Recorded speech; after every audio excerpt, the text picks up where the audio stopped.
అండి. హలో, ఈరోజు మనం ఎగ్ కట్ కర్రీ ఎలా చేసుకుందామో చూసుకుందాము. దీనికి ఫస్ట్ మనం పొయ్యి మీద ఆయిల్ వేసుకోవాలి. కొంచెం ఎక్కువ పడుతుందండి దీనికి ఆయిల్ లైట్గా వేడెక్కాక ఆనియన్స్ వేసుకోండి. నేను ఇక్కడ 3 ఆనియన్స్ కట్ చేసుకున్నాను, చిన్న కట్ చేసుకొని వేసుకున్నాను. దీన్ని మంచిగా కలుపుకుందామండి. మీకు కర్రీకి ఎంత కావాలో అంత సరిపోయేలాగా ఆనియన్స్ కట్ చేసుకో. దీంట్లో మనం ఒక 4 లవంగం వేసుకుందాము. 1/2 స్పూన్ షాజీరా వేసుకుందామండి. చెక్క వేసుకుందామండి. ఇప్పుడు మంచిగా మిక్స్ చేసుకుందాము.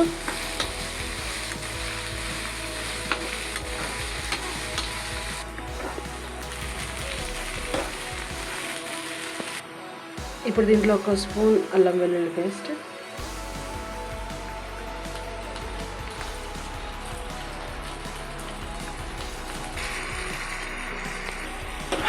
ఇది మంచిగా ఫ్రై అవుతుంది కదండి. కొంచెం కలర్ కూడా మారుతుంది ఆనియన్స్కి. ఇప్పుడు మనం కొంచెం పసుపు అండ్ టేస్ట్కి సరిపడేంత ఉప్పు, ఇది మనం మంచిగా కలుపుకుందామండి.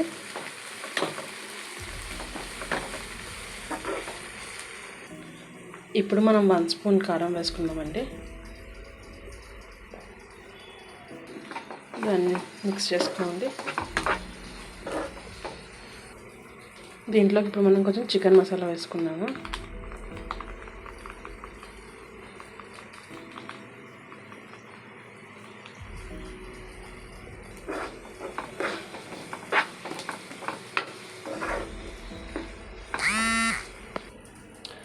ఇక్కడ నేను ఒక 6 ఎగ్స్ బాయిల్ చేసి ఇలా కట్ చేసుకున్నానండి.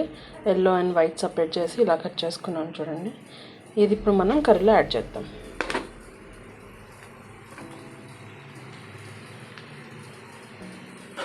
ఇది బాగా మిక్స్ చేసుకుందామండి మనము.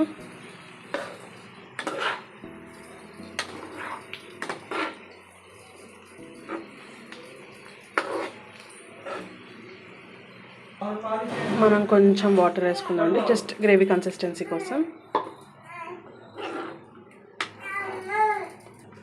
మనం వేసుకున్న నీళ్ళంతా కూడా ఇంకిపోయి ఇట్లా వచ్చేసింది చూడండి. సో ఈ కన్సిస్టెన్సీ వస్తే చాలా అయిపోయింది కదా.